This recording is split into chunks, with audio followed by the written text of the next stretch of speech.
दोस्तों शुरू करने से पहले डिस्क्लेमर कि वीडियो सिर्फ और सिर्फ एजुकेशनल पर्पस के लिए है, इन्वेस्टमेंट एडवाइस नहीं है। तो वीडियो को देखकर आप सीख सकते हो और इन्फॉर्मेशन को ले सकते हो।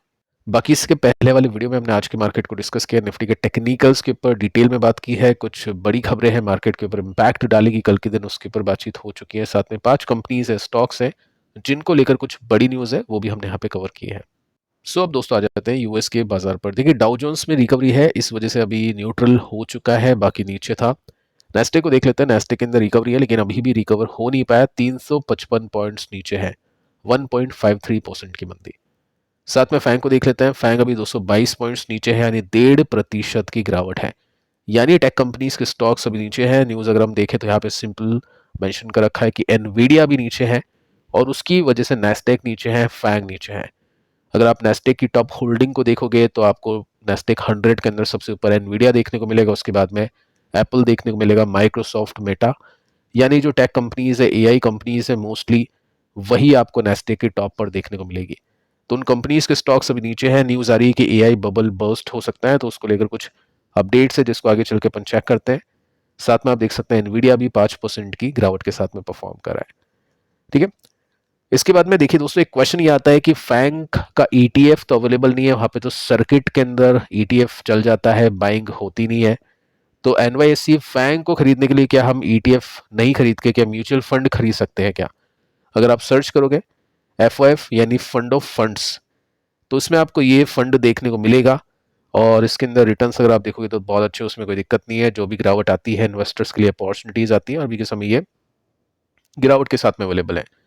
लेकिन दोस्तों पॉइंट ये है कि ये जो फंड है उसके पास में सिर्फ एक ही स्टॉक है जो कि ये ईटीएफ। अब ईटीएफ के अंदर सर्किट लगेगा तो फिर ऑब्वियसली फंड मैनेजर भी इसको खरीद नहीं पाएगा और इस वजह से आप देख सकते हैं सिंपली यहाँ पे मेंशन कर रखा है कि नए इन्वेस्टमेंट स्टॉप हो चुके हैं इस फंड में। आप नया इन्वेस्टमेंट नहीं कर सकते। अगर आपके पास में ऑलरेडी है तो आप एसआईपी नहीं कर सकते, अगर आपके पास में नहीं है तो भी आप नहीं खरीद सकते, एड ऑन भी नहीं कर सकते। तो इसका मतलब नहीं खरीदा जा सकता जब तक ईटीएफ सर्किट से आउट नहीं हो जाता है। साथ में देखिए दोस्तों, एफआईज की सिचुएशन आज की अवेलेबल नहीं है। 9:30 बजे के आसपास डेटा मैंने लिया है, अभी तक डेटा आया नहीं है कि एफआई ने आज क्या किया, खरीदारी की या बिकवाली की है।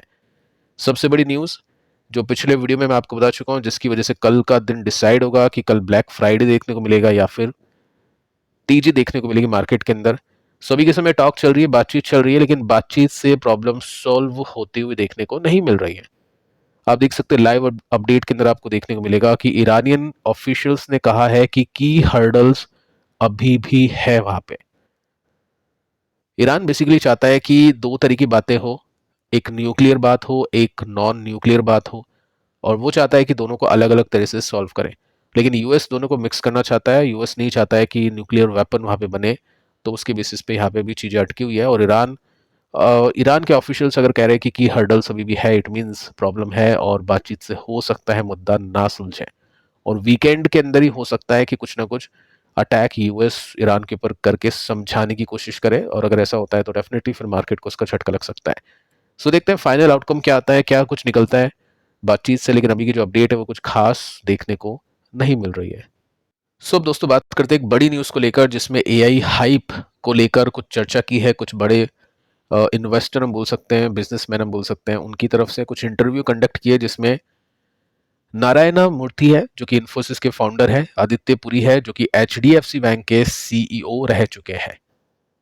अब इंटरव्यू में क्या बोला है इन्होंने उसको चेक कर लेते हैं, साथ में फिर आगे भी हम एक स्टॉक है जिसके ऊपर बातचीत करेंगे, जिसको लेकर आपके काफी सारे कमेंट्स आ रहे हैं। फर्स्ट आप देख सकते हैं आदित्य पुरी जी ने ये बोला है कि एआई इंपैक्ट करेगा कुछ जॉब्स को, लेकिन पूरी तरह से जॉब को एलिमिनेट नहीं करेगा, यानी जॉब लोगों की पूरी तरह से नहीं जाएगी, कुछ जॉब को इंपैक्ट करेगा।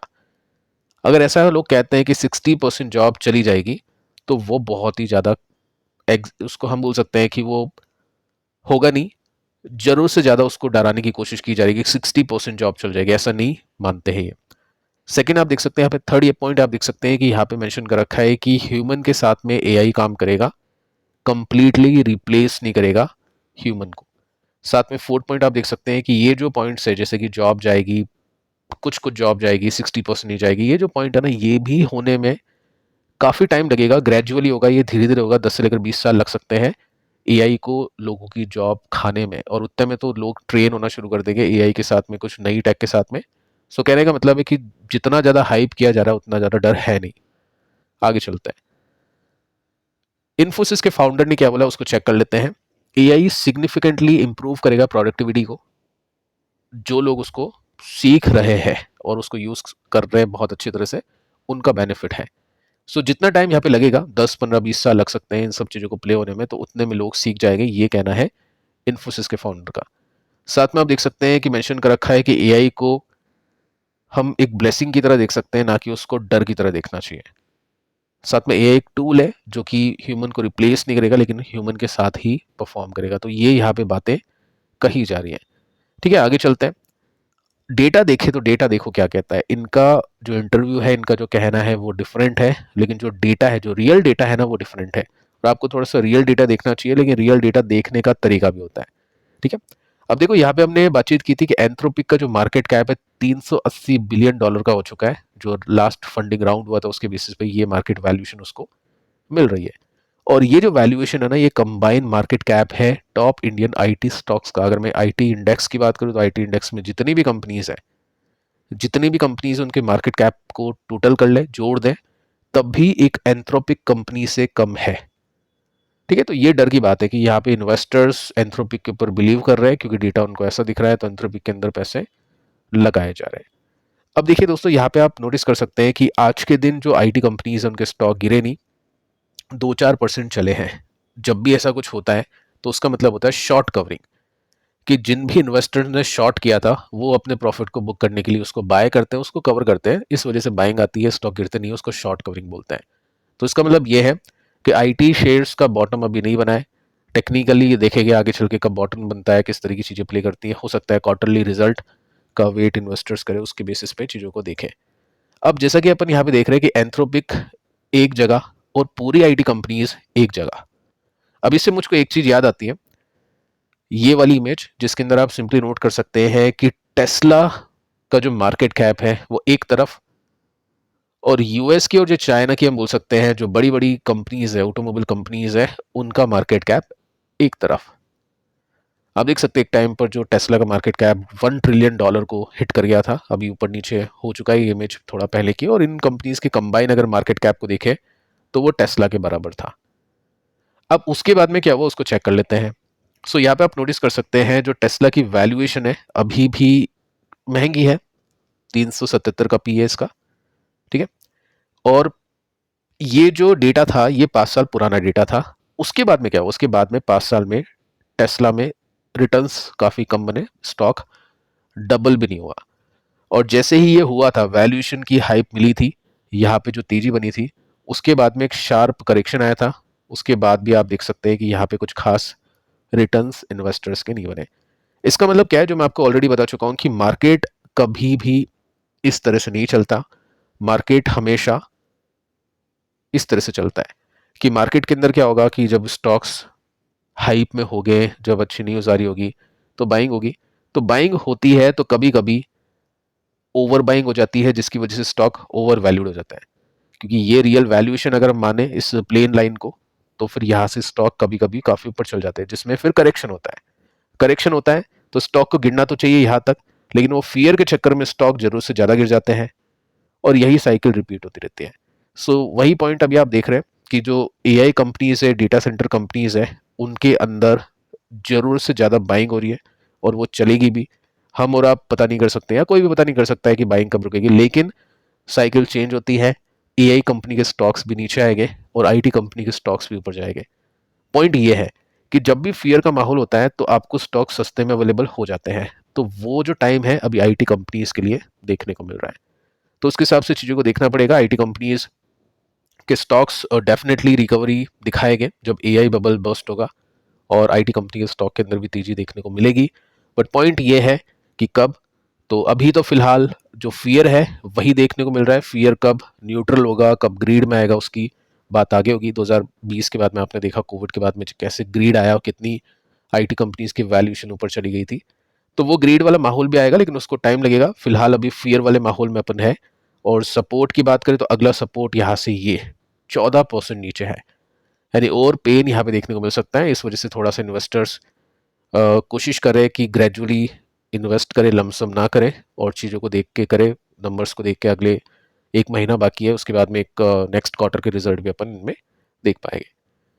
अब देखिए दोस्तों, एप्पल के ऊपर बातचीत करते हैं। इसको लेकर काफ़ी सारे क्वेश्चन आ रहे हैं। एक अच्छी कंपनी है क्योंकि रिजल्ट अच्छे आ रहे हैं, लेकिन स्टॉक कंटिन्यूसली गिरते जा रहा है। आज की बात करें तो 3% के साथ में स्टॉक क्रैश। वैल्यूएशन को देखने चले तो 42 का पी है। इसको भी देखते हैं कि क्या ये वैल्यूएशन डिस्काउंट में है या फिर महंगी है। तो फर्स्ट अपन देखते हैं कि रिजल्ट कैसे गए। तो इस क्वार्टर में रिजल्ट ओके ओके गए, पिछले क्वार्टर में रिजल्ट ओके ओके थे और उससे पिछले भी रिजल्ट ओके ओके थे। ठीक है, तो रिजल्ट ना ही अच्छे थे ना ही बुरे थे। पॉइंट ये है कि क्या क्वार्टर 4 में रिजल्ट अच्छा आएगा या बुरा आएगा, क्योंकि मार्केट अगले क्वार्टर के हिसाब से ये स्टॉक को चलाता है या गिराता है।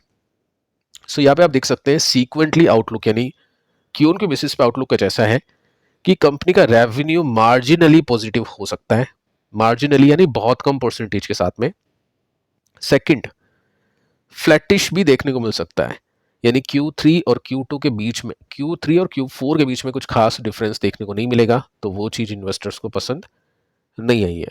तो ये रीज़न है कि क्वार्टर 4 ठंडे आ सकते हैं और उस वजह से स्टॉक अभी नीचे जा रहा है। साथ में आपको बताइए कि आईटी कंपनीज देखो पिटेगी तो ये भी पिटेगा। जोमेटो की बात करें तो वो कोई आईटी कंपनी नहीं है, लेकिन जोमेटो क्लेम करता है कि हम एक आईटी कंपनी है। अगर आप उसका कैटेगरी में देखोगे ना तो आईटी में ही उसका नाम आता है, तो वो बिना मतलब में पिट रहा है। तो काफ़ी सारी कंपनीज हैं जो इस आईटी या टेक की गिरावट के अंदर गिरती जा रही है। बाकी चीज़ों को देखिए टेक्निकली फंडामेंटली तो ज़्यादा बेटर होगा। तो फिलहाल क्वार्टर 4 में रिजल्ट शायद अच्छी नहीं आए, तो उस वजह से ज़्यादा पिटाई यहाँ पे चल रही है। क्वार्टर 3 की बात करें तो क्वार्टर 3 में अर्निंग्स मिस की गई थी एक्सपेक्टेशन से। इन्वेस्टर्स को ऐसा लग रहा है कि क्वार्टर 4 में फ्लैटिश की बात की है तो फ्लैटिश की जगह कहीं वो एक्सपेक्टेशन भी मिस होके नेगेटिव रिजल्ट नहीं आ जाए कि उनके बेसिस में। साथ में एफआई की जो सेलिंग है वो चल रही है। पिछले क्वार्टर में 1.22% का स्टेक डिक्रीज किया है। अगर मैं आपको एफ की होल्डिंग दिखा दूँ सबसे पहले, तो आप देख सकते हैं यहाँ पे 19% की थी जो कि घट के 17% की हो चुकी है। इसी बीच डीआईज ने यहाँ पे बाइंग की है, 14% के स्टेक 16% का हो चुका है। साथ में देखो कंपनी में कोई प्रॉब्लम नहीं है, इंक्रीज करती है इसकी अर्निंग्स 215, 245, 300, 400 करोड़ के आसपास, फिर 450 करोड़ के आसपास। तो प्रॉफिट वायनवा बेसिस में बढ़ रहे हैं। ईपीएस की बिल्डिंग आप देख सकते हैं काफ़ी शानदार है, जिस वजह से जो वैल्यूएशन है वो इसकी गिरते जा रही है। तो वही बात है, क्वार्टर 4 देखते हैं कैसा आता है। बाकी आईटी कंपनीज की गिरावट के चक्कर में ये कंपनीज भी नीचे जाएगी और अच्छी कंपनीज में रिकवरी भी आएगी। तो देखते हैं, अगर कंपनी में दम हुआ तो डेफिनेटली यहाँ पे कुछ रिकवरी अपन देख पाएंगे। फिलहाल क्वार्टर 4 को देखते हैं। और ये जो लेवल है ना, ये काफ़ी इंटरेस्टिंग लेवल है, ये सपोर्ट का लेवल है क्योंकि यहाँ से काफ़ी बार रिकवरी आ चुकी है। लेकिन वही बात है, आईटी कंपनीज अगर क्रैश होगी 4 to 5% के साथ में, इंडेक्स गिरेगा तो कोई सपोर्ट काम नहीं आएगा। तो अच्छी कंपनी है, देखने लायक है। 40% स्टॉक नीचे है, देखते हैं कब रिवर्सल होता है और कैसे रिजल्ट आते हैं। बाकी फंडामेंटली कंपनी काफ़ी अच्छी है। सो फिलहाल दोस्तों इस वीडियो में इतना ही। पिछली वीडियो को आप देख लेना। मिलते हैं कल, तब तक के लिए शुभ रात्रि।